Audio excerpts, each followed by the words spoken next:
प्रातः क्लास चल रहा था 27/8/1967 रविवार को 10वें पेज के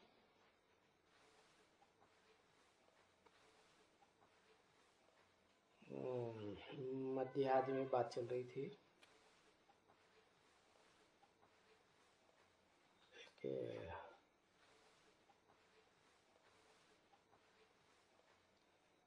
क्या बात चल रही थी।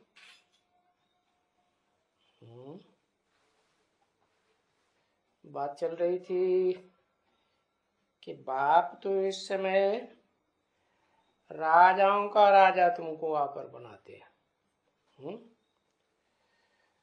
और जब तुम राजाओं का राजा ऐसे करेक्टर वाले बन जाएंगे कि राजाओं का राजा बनो, तो फिर ये प्रजा के ऊपर प्रजा का राज एकदम क्या कर देते हैं, है ड्रामा प्लान अनुसार एकदम कर देते हैं। क्या कर देते हैं? खत्म कर देते हैं। मना पहले धीरे धीरे करते होंगे कि एकदम करते होंगे? बम भी फटते हैं ना, ज्ञान के बम फटते हैं कि नहीं?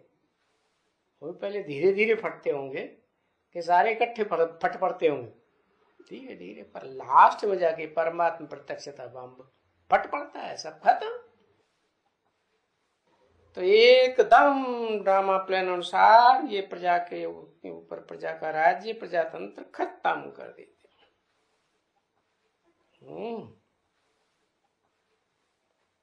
सो बाप इस समय में आकर के सब समझाते हैं।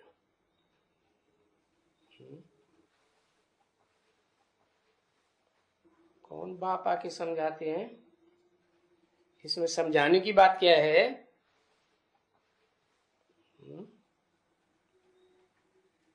शिव बाप आकर के मनुष्य सृष्टि के बाप में आकर के सब समझानी देते हैं, समझानी देते हैं या सिर्फ सुना के चले जाते हैं? सुनने से काम नहीं चलता, सिर्फ सुनने सुनाने से। समझाते भी हैं। ये जो बिल्कुल ही राजाओं के राजा थे, वो अभी इसमें ये धर्म भ्रष्ट कर्म भ्रष्ट है। इसमें किसमें? अरे प्रजातंत्र राज्य में धर्म भ्रष्ट, इनकी धारणाएं भी भ्रष्ट हो गई। धर्म की धारणाएं होती है ना, भ्रष्ट हो गई। कर्म भी भ्रष्ट हो गए। कर्मेंद्रियों से कर्म होते हैं ना, है भ्रष्ट कर्म किसे कहा जाता है? श्रेष्ठ कर्म किसे कहा जाता है? भ्रष्ट कर्म कर किया आंखों से ही थोड़ा होता है, सभी कर्मेंद्रियों से ज्ञानेंद्रियों से भ्रष्ट कर्म होते हैं। जिससे किसी को दुख हो वो हो गया भ्रष्ट कर्म, और सुख हो तो हो गया श्रेष्ठ कर्म।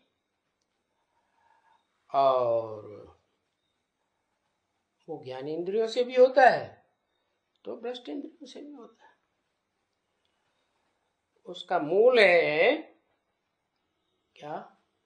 ज्ञानेंद्रियों से भी विचार होता है और कर्मेंद्रियों से भी विचार होता है। ज्ञानेंद्रियों में मुख है कि नहीं? मुख से बातें करते हैं तो विचार होता है कि नहीं? किससे बातें करनी है? एक से या अनेकों से? एक से। अब वो तो निराकार है, बिंदी है, किससे बातें करें?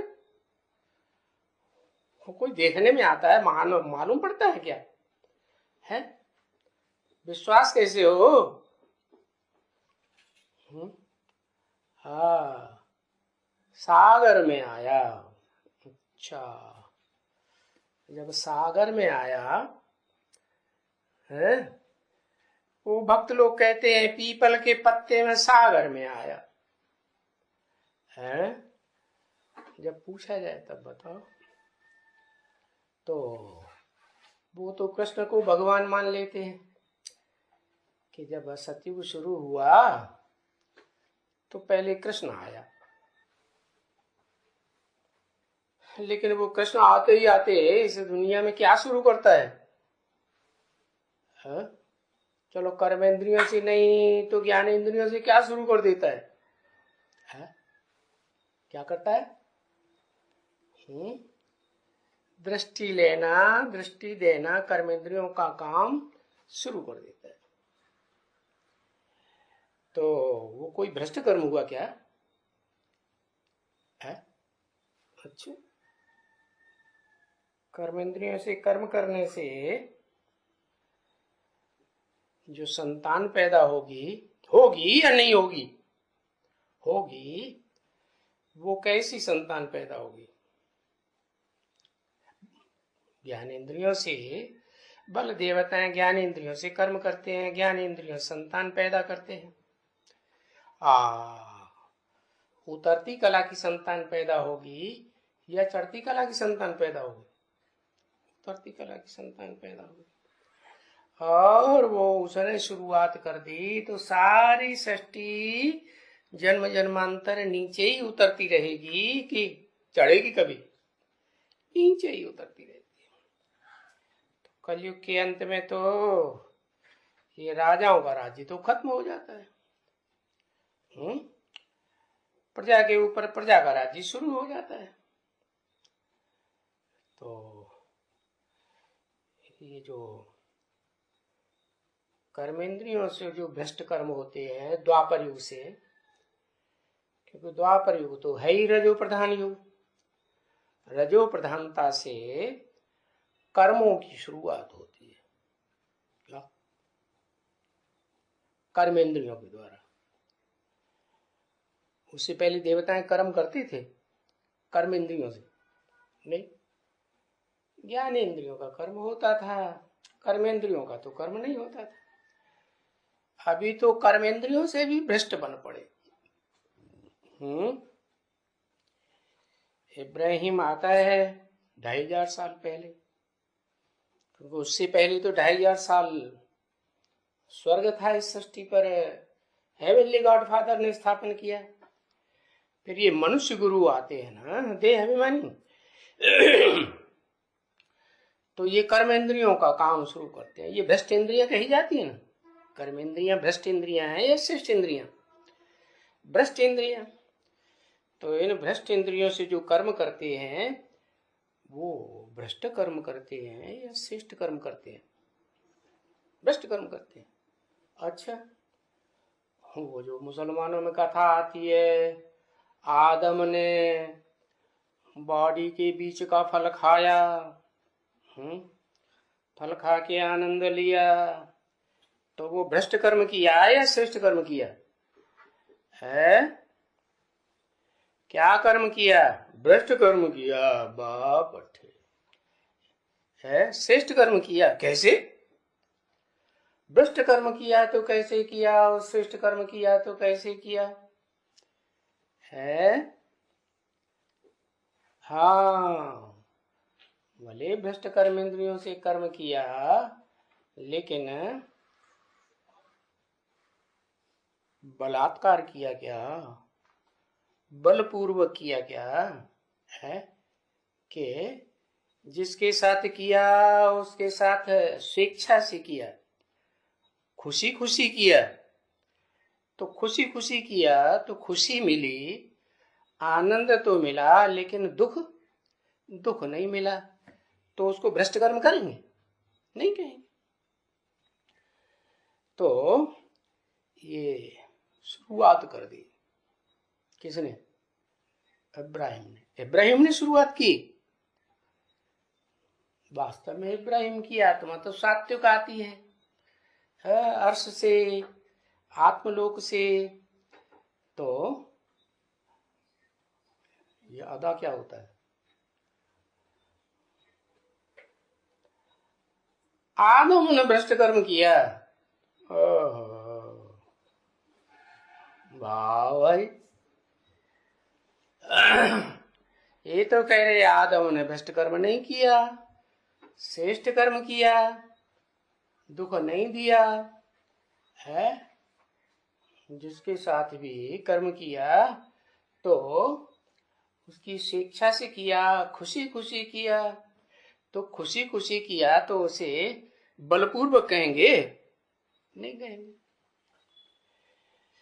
तो उस समय आदम के लिए तो नहीं कहेंगे कि भ्रष्ट कर्म किया, लेकिन आदम को बरगलाया किसने? ईव ने बरगलाया। और जो ईव है बरगलाने वाली, देह का, कर्मेंद्रियों का, दैहिक कर्मेंद्रियों का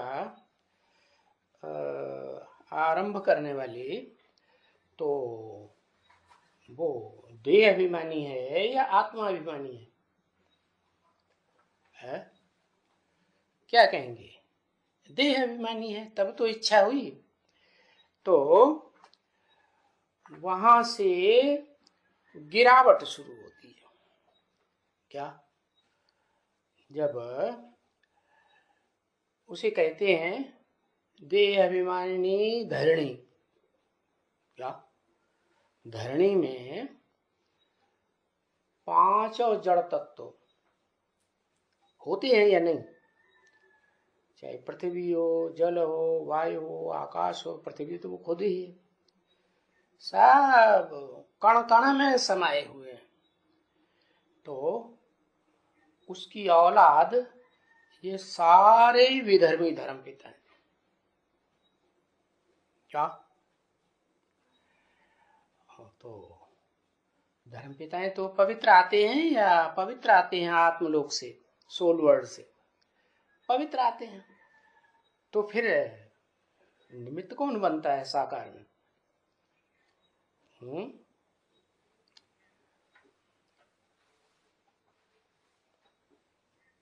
वही देवात्माएं निमित्त बनती हैं। क्या? जिसमें प्रवेश करता है। तो जो धरणी है, उस धरणी में भी 2 रूप है। एक धरणी है आधार मूर्त है, और एक धरणी है आधार, जिसे जड़ कहा जाता है षष्ठी वृक्ष का, उसका बीज। बीज पहले या आधार जड़ पहले? बीज पहले। तो वो बीज कौन हुआ चैतन्य में?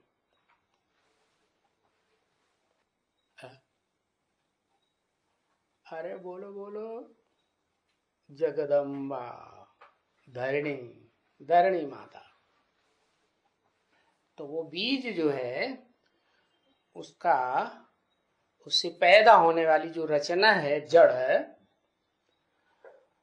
वो रचना कौन है? हाँ, वो पहली पहली रचना है जो इस सृष्टि को गिराना शुरू करती है। क्या? कैसे गिराती है? संग के रंग से। भले ज्ञानेंद्रियों का संग हो, कर्मेंद्रियों का संग हो, गिराता तो जरूर है। तो वो तो हो गया पहला। कौन? जो ब्रह्मा के रूप में इस सृष्टि में प्रसिद्ध होता है, सारी सृष्टि को मनसा के वाइब्रेशन से जन्म देने का निमित्त बनता है। तो उसकी भी कोई औलाद होती होगी है? उसकी औलाद कौन है? उसकी औलाद लक्ष्मी पार्वती। छोटी औलाद है या बड़ी औलाद है?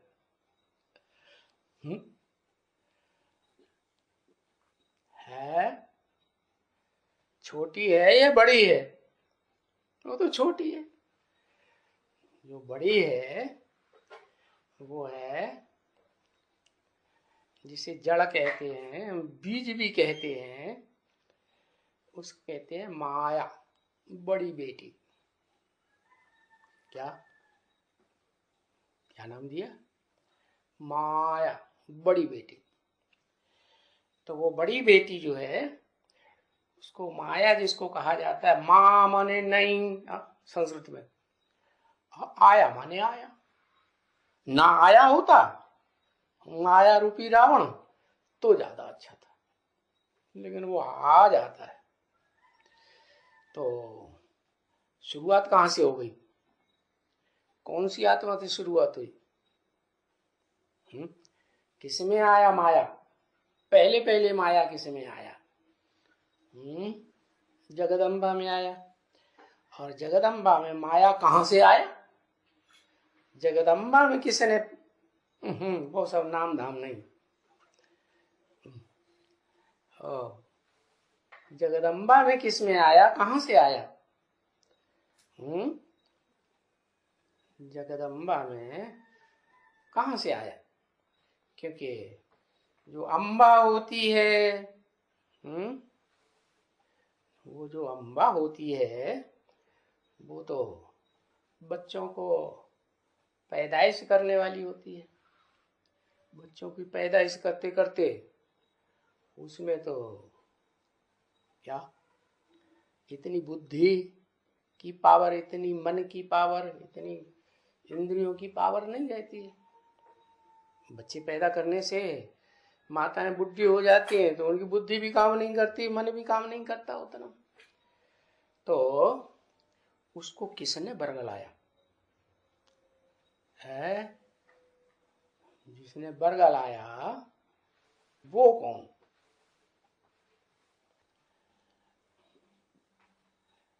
है? माया ने बरगलाया।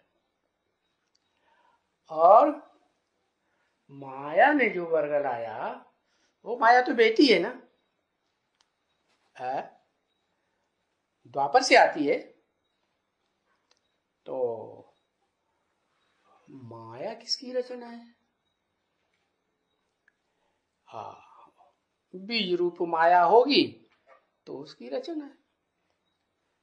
बीज रूप माया होगी तो उसकी कोई बीज से उत्पन्न होने वाली जड़ भी होगी, आधारभूत है, होती है कि नहीं? तो बीज रूप जो माया है वो बरगलाती है। क्या? जब इब्राहिम आ जाता ना तो बीज रूप माया ने मरगल आया, तो वो माया की बुद्धि में कहां से ये बात आई है? कहीं से आती है या माया जो है वो तो बेटी है ना। बेटी तो पवित्र भाव वाली होती है, पवित्र बुद्धि होती है, पवित्र होती है, पवित्र होती है। तो उस माया में ये बात कहां से आई है? ओहो, हाँ, डमरू से आई। जो इस्लाम धर्म का बीज है वहां से आई। इस्लाम धर्म का बीज तो देवात्मा है, नीचे उतरी हुई आत्मा, लेकिन उसको किसने सिखाया? उसके पास वाइब्रेशन कहां से आया? बीज रूप आत्मा है तो जल्दी वाइब्रेशन पकड़ती है ना, है? क्या बीज हैं वो बड़े बुद्धि के वाइब्रेशन को पकड़ने वाले मन बुद्धि से तीव्र हो जाते हैं। तो है वो बीज रूप आत्मा कहां से पकड़ती है?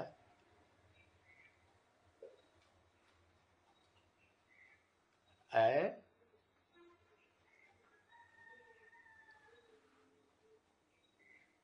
अरे यादगार बनी हुई है, कहां से पकड़ती है?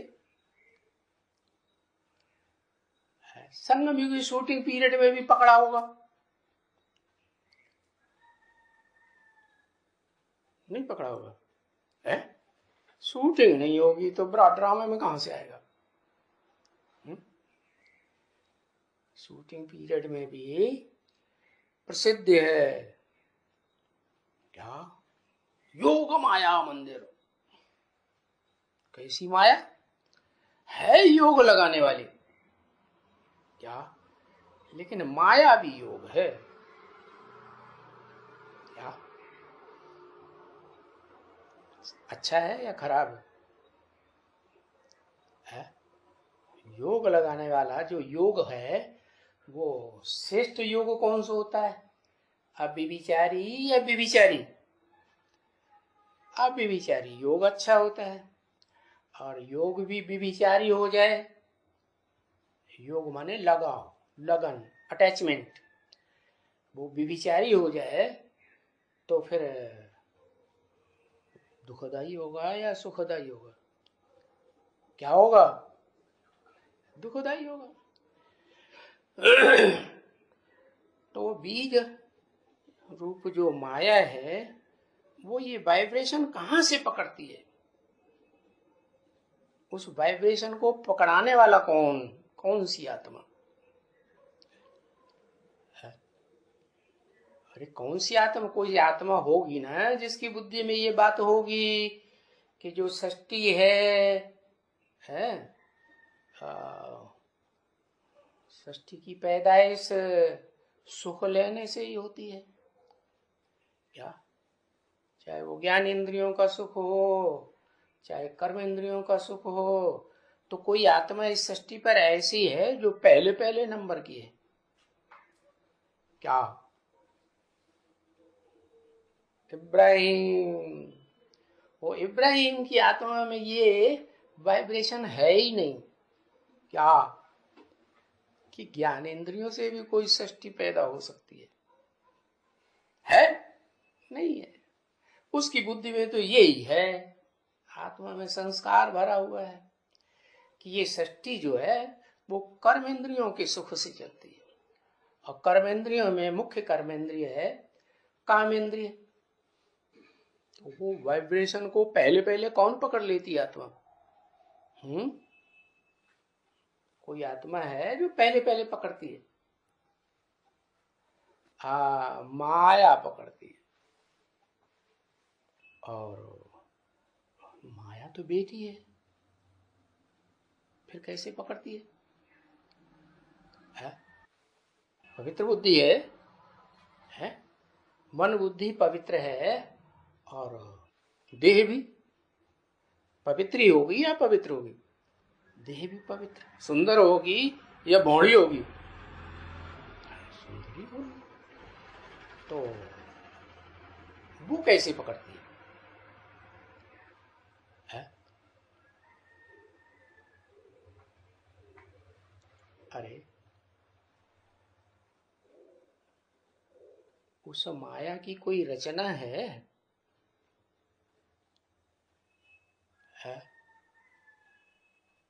वो माया किसी जड़ को पैदा करती है कि नहीं? है? आधार मूर्त माया, तो जो जड़ पैदा होती है आधार मूर्त, वो इब्राहिम किस में प्रवेश करता है? उसी में प्रवेश करता है। किस में? आधार मूर्त माया में प्रवेश करता है। और वो आधार मूर्त आत्मा माया वो कहां से जन्म लेती हुई आई? ऊपर से आई परम धाम से, या सुखधाम से, स्वर्गधाम से जन्म लेती हुई आई है? सुखधाम से जन्म लेती हुई आई। और रचना किसकी है सुखधाम में?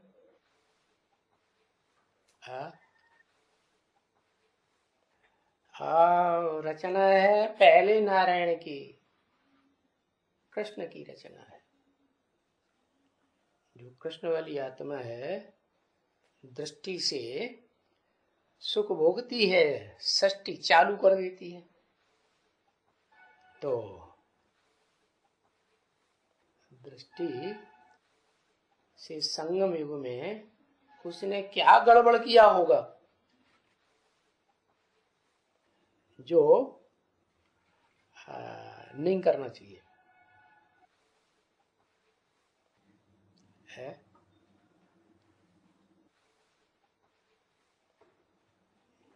विचार नहीं करना चाहिए है। आंखों से दृष्टि का विचार शुरू किया और इस विचार में पहली पहली शिकार बनी जो आत्मा, वो उससे पैदा होने वाली सेकंड नारायण बनती है। वो ही सेकंड नारायण जब नीचे गिरता है जन्म लेते लेते सुख भोगते भोगते, तो उस नारायण वाली आत्मा में ही इब्राहिम प्रवेश कर जाता है और प्रवेश करके वो अपना काम करेगा। क्या काम कैसा करेगा? धर्मानुकूल काम करेगा या बलात्कार भी करेगा? वो बलात्कार करता है। उसकी बुद्धि में वो बात है ही नहीं जो बाप आकर के राजयोग सिखाते हैं, जिसकी यादगार शिव बाबा के मंदिरों में बनी हुई है। क्या प्रवृत्ति मार्ग की यादगार है। शिवलिंग लोग तो समझते नहीं है कि लिंग क्या है, शिव क्या है। एक तरफ कहते हैं कि शिव तो निराकार है। अब जब शिव निराकार है तो उसको लिंग कहां से आ गया? वास्तव में जिसमें प्रवेश करता है आदम में, वो उसकी बात है। वो आदम इस सृष्टि रूपी रंगमंच की वो आत्मा है जो सारी मनुष्य सृष्टि का बाप है, मनुष्यों का जन्मदाता है। तो वो आत्मा जो मनुष्यों का जन्मदाता है, आदम कहा जाता है, आदिदेव कहा जाता है, उसे कहते हैं शंकर। तो जो शंकर है शिवलिंग में, वो वास्तव में लिंग है, क्योंकि वो ही मूर्तिमान होता है, साकार होता है। शंकर देवता साकार होता है या निराकार होता है? साकार होता है ना। तो साकार होगा तो लिंग भी होगा। तो वो लिंग जो मूर्तिमान होता है, उसमें शिव प्रवेश करके वो तरीका सिखाते हैं। क्या तरीका? कि मेरी याद में निरंतर रहोगे तो तुम्हारी कर्मेंद्रियां और ज्ञानेंद्रियां सुख नहीं भोग सकेंगी। क्या? कर्म जो है अकर्म हो जाएगा। तो वो काम तो उसने किया संगम की शूटिंग में। और ये जो सतयुग का कृष्ण है, पहला प्रिंस, वो क्या काम करता है? वो दृष्टि से सृष्टि तो शुरू करता है, लेकिन विभिचारी दृष्टि भी बन जाती है या नहीं बन जाती है? मनुष्यों की जो इंद्रियां हैं वो विभिचारी बनती हैं कि नहीं बनती है? तो बनती है। और बनती है तो ये कोई न कोई तो निमित्त बनेगा कि किसके साथ ज्यादा लगाव जाता है दृष्टि का है। क्योंकि मम्मा तो पहले ही शरीर छोड़ देती है, छोड़ती कि नहीं? और मम्मा ने शरीर छोड़ा, और मम्मा की शरीर छोड़ने के बाद सबसे जास्ती खातिरी किसकी होने लगी? जिसकी बहुत खातिरी होने लगी, वो उसके अंदर भाव भरा हुआ था कि अगर मम्मा बाबा की गद्दी पे मैं बैठूंगी तो मैं ही बैठूंगी और किसी को नहीं बैठने दूंगी। तो वो बैठ गई और उसने भी वही धंधा शुरू कर दिया। क्या? दृष्टि का लेना, दृष्टि का देना, बस वो योग हो गया। और ये समझाने कि वास्तव में ये राजयोग क्या होता है और राजयोग सिखाने वाला कौन होता है? और सबसे पहले नंबर में इस षष्ठी रूपी रंगमंच पर राजयोग सीखने वाला कौन होता है? जाना जाना तेरा भला आधा सोता जाता है तो बुद्धियों कहां से बैठे? माता जी, उसकी बुद्धि में बैठता है क्या? राजयोग सिखाने वाला कौन? किसकी बुद्धि में? किसकी बुद्धि में बैठता है राजयोग सिखाने वाला कौन?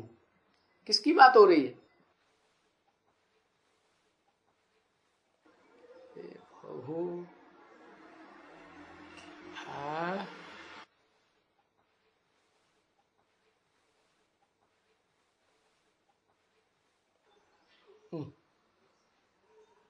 अरे उस समय की बात है जब मम्मा ने शरीर छोड़ा। शिव बाबा कहां से पहुंच गए वहां? है हाँ, प्रकाश मणि की बात हो रही है, ये बात हुई ना। तो उसको सबसे जास्ती रिगार्ड मिलता था यज्ञ में। क्यों? कि उसको मम्मा की गद्दी मिल गई, जो वो चाहती थी सो उसे मिल गया। तो उसने अमेरिका से टाइटल भी ले लिया किसी यूनिवर्सिटी से, जगदम्बा। क्या? तो डुप्लीकेट जगदम्बा हुई या असली हुई? डुप्लीकेट। विभिचारणी गए कि अविभिचारणी? विभिचारणी।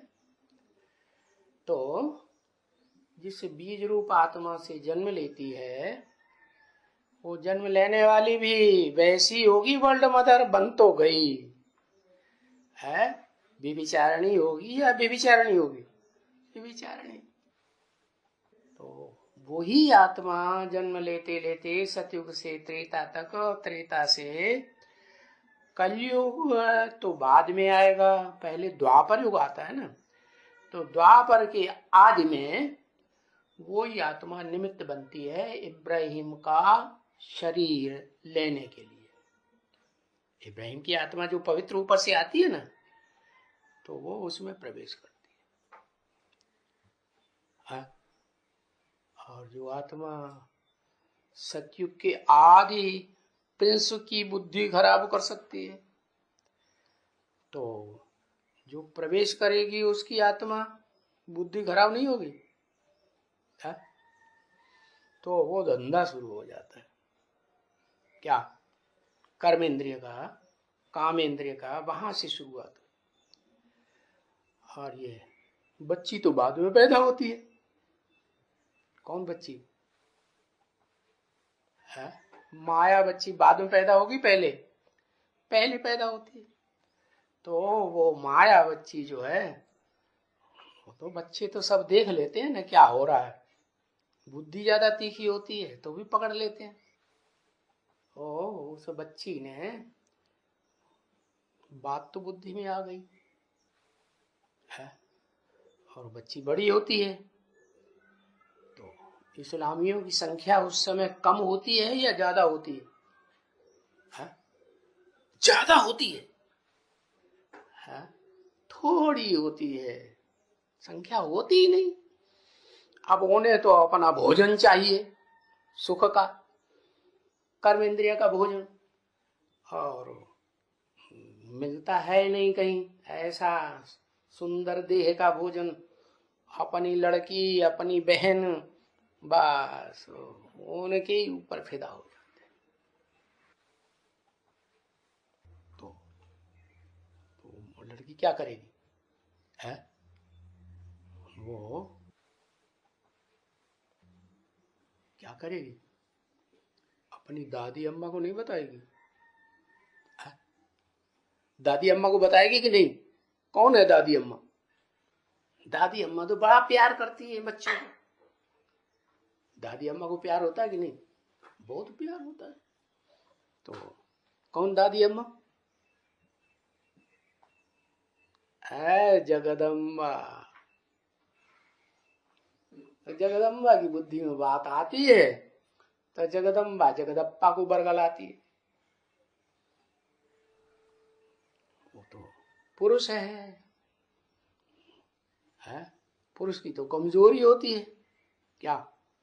द्वैतवादी द्वापर युग से जब आत्मा नीचे उतरती है तो कमजोरी आती है कि नहीं? और कमजोरी तो पहले भी थी। सतयुग त्रेता में देवताओं में कमजोरी नहीं थी है? स्त्री जाति के प्रति आकर्षित होने की थी या नहीं? हाँ, कोई से भी, कोई इंद्रिय से भी वो कमजोरी थी या नहीं थी? थी। तो वो कमजोरी जो है वो प्रजापिता को पकड़ लेती है और वो बरगलावे में आ जाता है। तो उसने तो सीखा हुआ है संगम युग से ही। शिव बाबा ने क्या सीख दी है?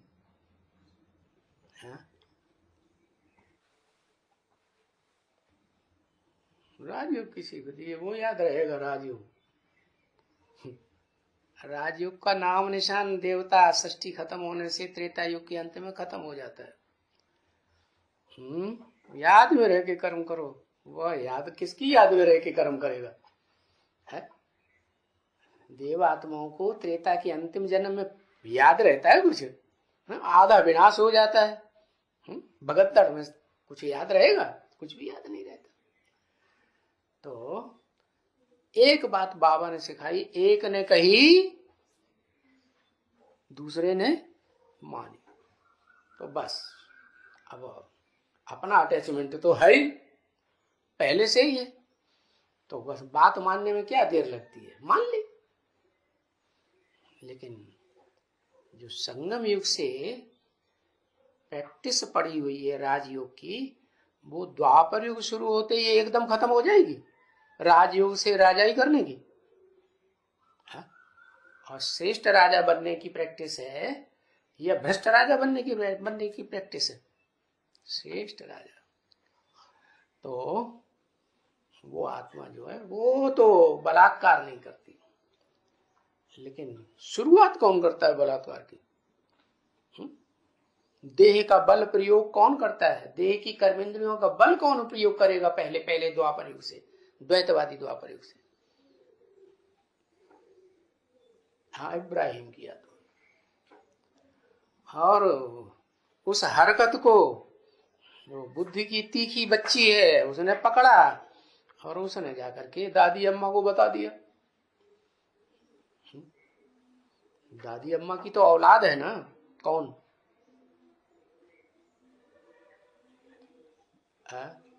हाँ, वो जो इब्राहिम का आधार मूर्त बनता है ना, वो दादी अम्मा की औलाद है ना। तो बस वो माया का काम शुरू हो गया। माया सबसे ज्यादा पावरफुल हुई या रावण ज्यादा पावरफुल हुआ? रावण कहते हैं पुरुष प्रकृति को और माया कहते हैं स्त्री प्रकृति को। तो राज्य किसका कहा जाए? मायावी राज्य शुरू हो गया।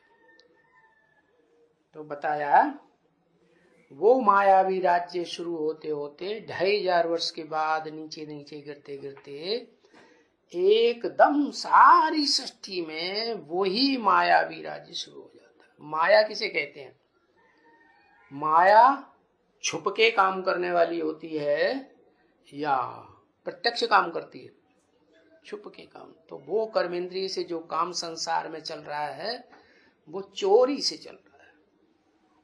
क्या? भ्रष्ट कर्मेंद्रियों का कार्य। वो कोई भी धर्म वाला हो, क्या वो चोरी से चलता है। फिर एक टाइम ऐसा भी आता है, बाबा ने कहा मनुष्य बंदर से भी बदतर हो। बंदर क्या करता है? कैसे काम बेकार भोगता है? वो तो एकदम पेड़ के ऊपर चढ़ जाता है और वहां निर्लज्ज होके भोगता है। तो ऐसी सृष्टि की हालत होती है प्रजातंत्र राज्य में। क्या सारे के सारे मनुष्य मात्र बंदरों से भी बदतर बन जाते हैं। और कहा जाएगा कि प्रजातंत्र राज्य में ये कर्म भ्रष्ट धर्म भ्रष्ट हो जाते हैं। प्रजा का पंचायती राज्य हो जाता है। क्या क्या कहा? पंचायती राज्य। 5 क्यों कहा? माना जो प्रसिद्ध है शास्त्रों में, कौन सी माता प्रसिद्ध है जिसके ऊपर 5 पति थे? द्रौपदी। कहां से पैदा हुई थी?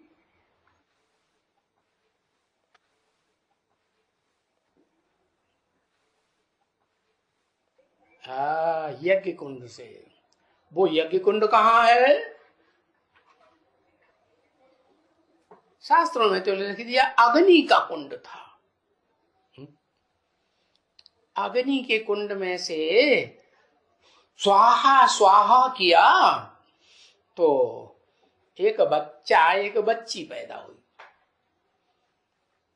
बच्ची का नाम द्रौपदी पड़ा।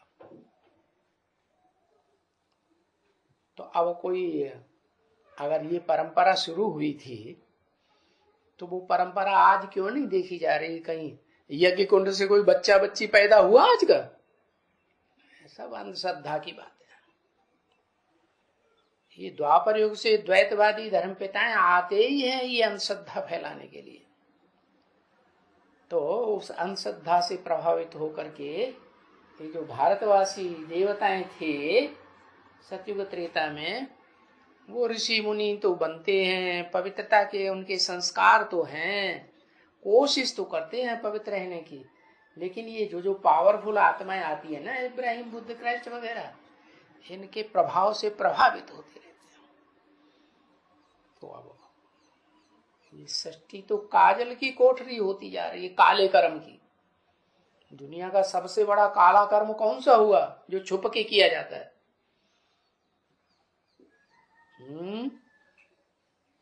काम विकार। तो ये काली दुनिया शुरू हो गई। उसमें कर्म भ्रष्ट और धर्म भ्रष्ट पंचायती राज्य होता है। पंचायती राज्य क्यों? क्योंकि स्त्री जाति जो है वो कोमल होती है या कठोर होती है? शरीर से भी कोमल, और उस कोमल के ऊपर जब आघात होता है तो कमजोर बनेगी या पावरफुल बनेगी? और लगातार आघात होते होते और फिर बच्चे पैदा करते करते सारी शक्ति तो बच्चों में चली जाती है। तो वो शक्ति जो है अबलाओं की सबसे ज्यादा छीन होती है।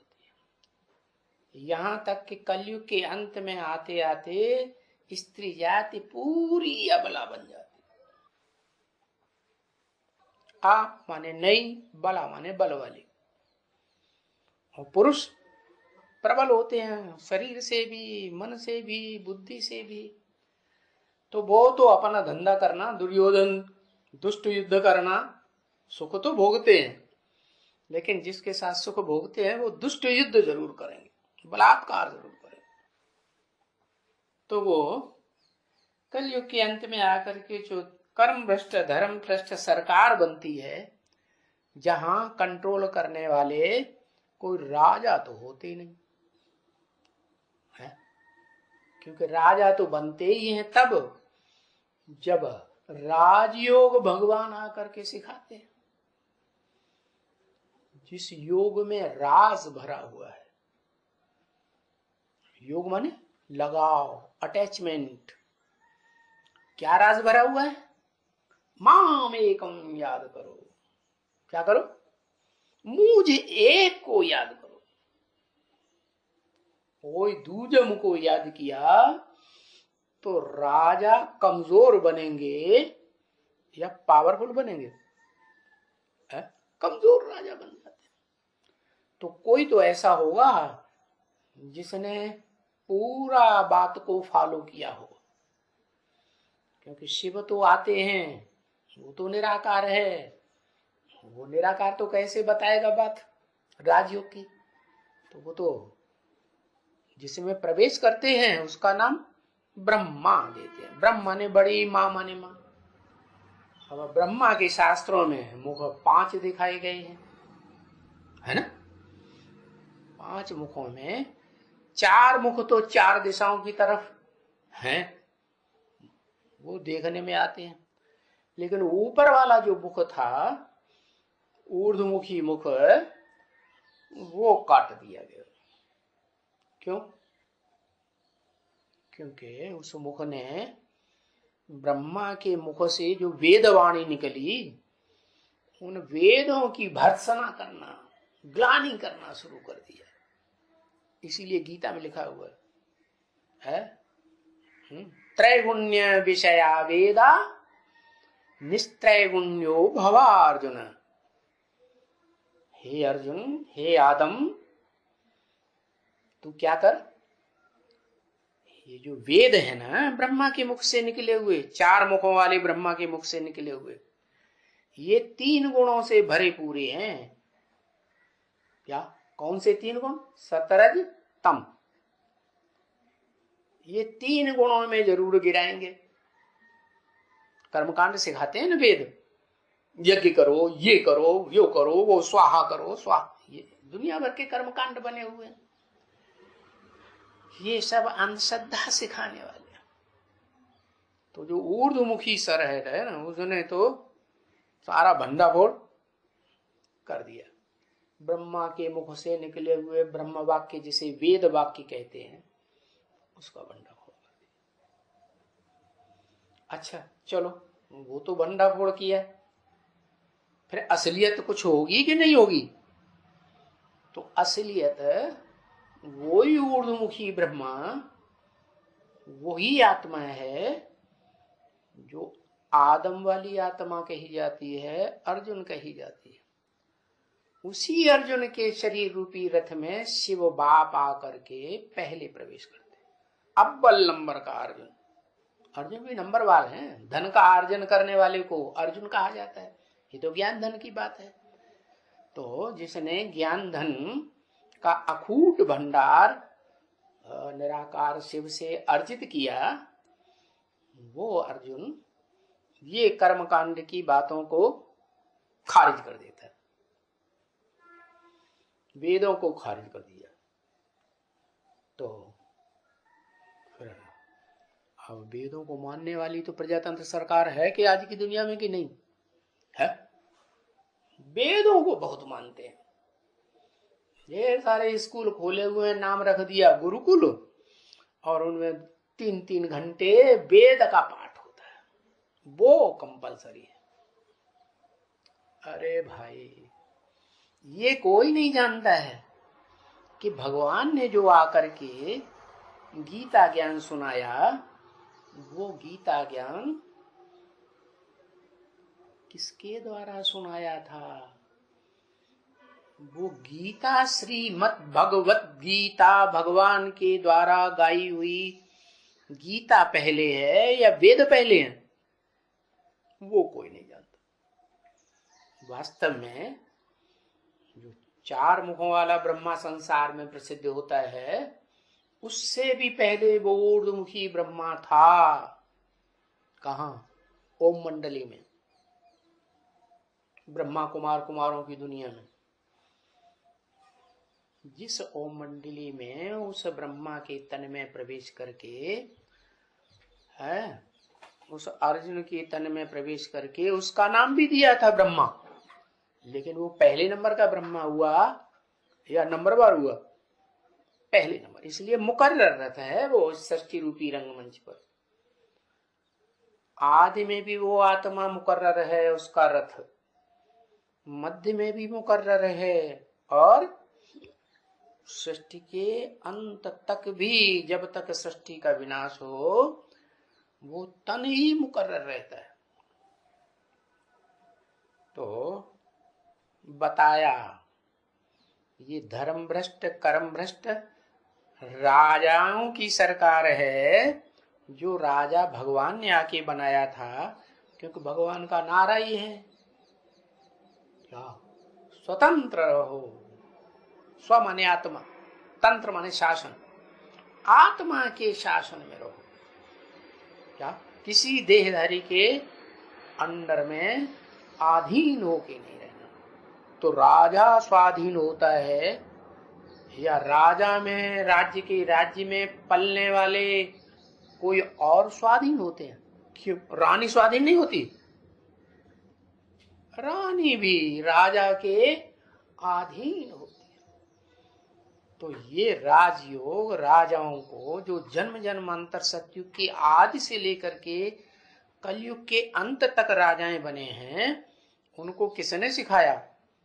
उसी निराकार शिव ने आकर के अकूट ज्ञान का भंडार राजयोग का दिया और उसने अर्जुन को, अव्वल नंबर अर्जुन को, जिसे ऊर्ध्वमुखी ब्रह्मा कहा जाता है, ऊपर वाला मुख, उसको सिखाया।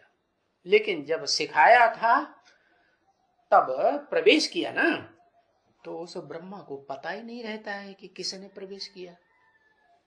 क्या पता रहता है? क्यों? शिव ने प्रवेश किया और पता क्यों नहीं रहता है? क्योंकि मैं जब प्रवेश करता हूं तो जिसमें प्रवेश करता हूं उसको भी पता नहीं चलता, और देखने वालों को भी, सुनने वालों को भी, समझने वालों को भी पता नहीं चलता।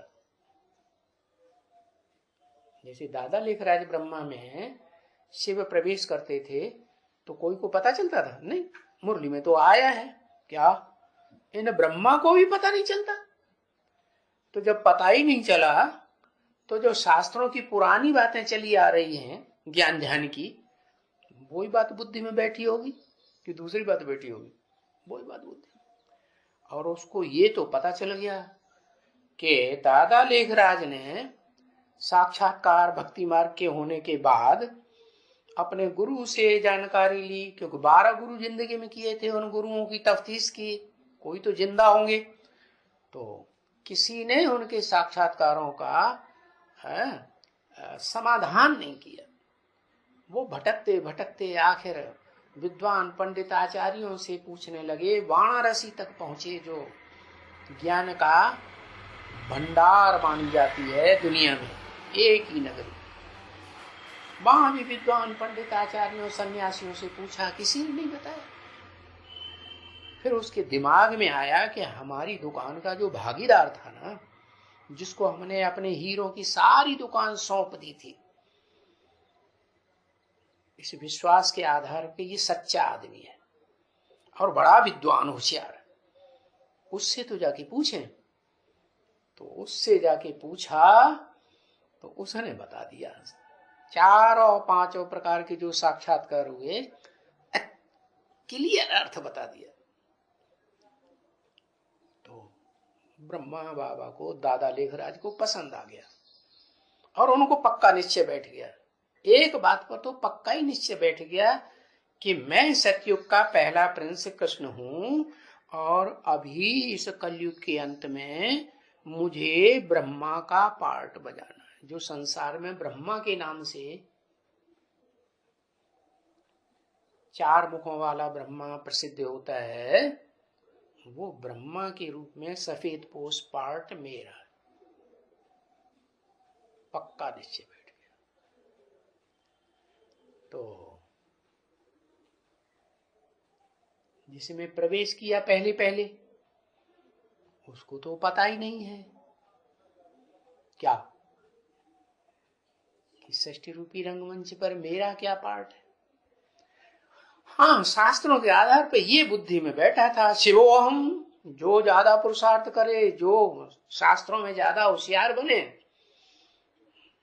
वो ही शिव है। क्योंकि जैनियों में भी यही मान्यता है कि मनुष्य जो ज्यादा अच्छा पुरुषार्थ करता है तो वो तीर्थंकर भगवान बन जाता है, सारी दुनिया को किनारे ले जाना। तीर माने किनारा, तीर्थंकर, था माने स्थान, कर माने ले जाने वाला, एक किनारे ले जाता है। ये दुनिया भवसागर है ना, विषय सागर है ना, इस विषय सागर में पार ले जाने वाले को कहते हैं तीर्थंकर। तो वो तीर्थंकर ऐसे ही मानते हैं कि वो जो पुरुषार्थ करता है, ज्ञान अर्जन करता है, वो तीर्थंकर बनता है। तो जी, जैनियों के हिसाब से और हिंदुओं के हिसाब से भी शास्त्रों के आधार पर ये बुद्धि में ज्ञान बैठा था, आत्मा सो परमात्मा। और जब आत्मा ही सो परमात्मा, शिवो हम, तो दुनिया को सुधारने वाला कौन साबित होगा?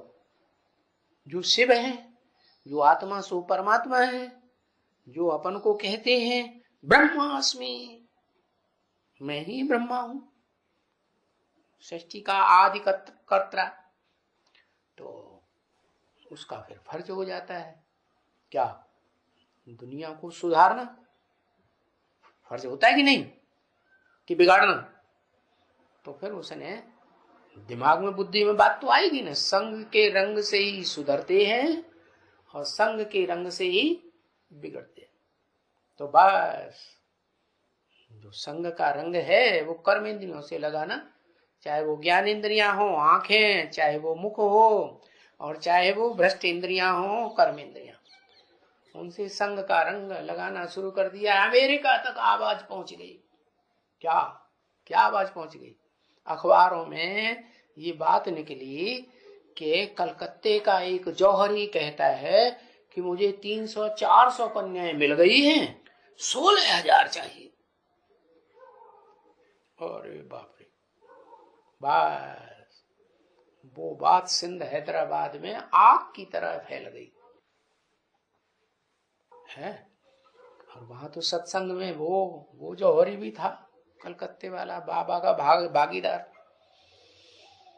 तो बस बाबा ब्रह्मा बाबा दादा लेखराज तो रफू चक्कर हो गए, भाग गए। अब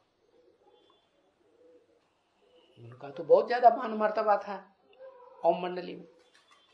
सिंधियों का मान मर्तबा होगा कि नहीं है?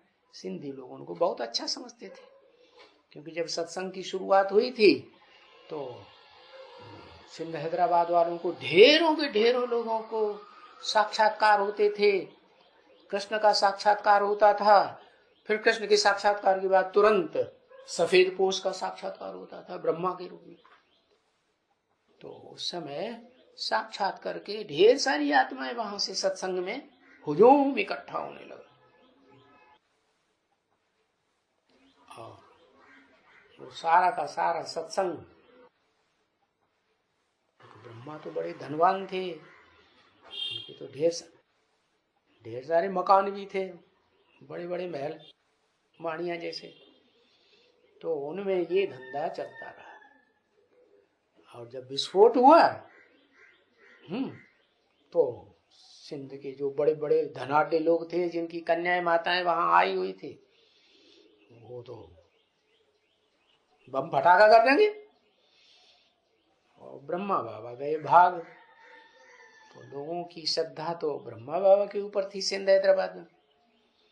उनके न होने पर फिर जो भागीदार था उसका बुरा हाल होगा या अच्छा हाल होगा? बुरा हाल। क्यों बुरा हाल होगा? है? अरे भगवान ने प्रवेश किया है, जो इस दुनिया में पार्ट बजाने वाली आत्माओं के बीच में ऊंचे से ऊंची हस्ती है, तो बुरा हाल क्यों हो? अखूट ज्ञान का भंडार है वो आत्मा, वो उसी तन में विराजमान है। लेकिन अरे विराजमान है वो तो ठीक बात, लेकिन क्या जिसमें विराजमान है उसने पहचाना? तो उसने जो कुछ किया वो उसकी गलती हुई या नहीं हुई? गलती हुई है? शिवो हम, गलती हुई? ज्ञान था इस बात का है? इस सृष्टि में हर आत्मा पुरुषार्थ करके शिवो हम नहीं बन सकती, क्योंकि शिव का तो एक मुकर्रर रथ होता है, बाकी टेम्परेरी रथ होते हैं। जो रथ में दिखाए गए अर्जुन के 4 घोड़े हैं जो देखने में आते हैं, क्या मनरूपी अश्व। वो चारों मनरूपी अश्व जो हैं वो, उनकी लगाम जो है देखने में आती है उसके हाथ में, भगवान के हाथ में। बाकी कोई और भी अश्व है क्या रथ में? कौन है? अर्जुन।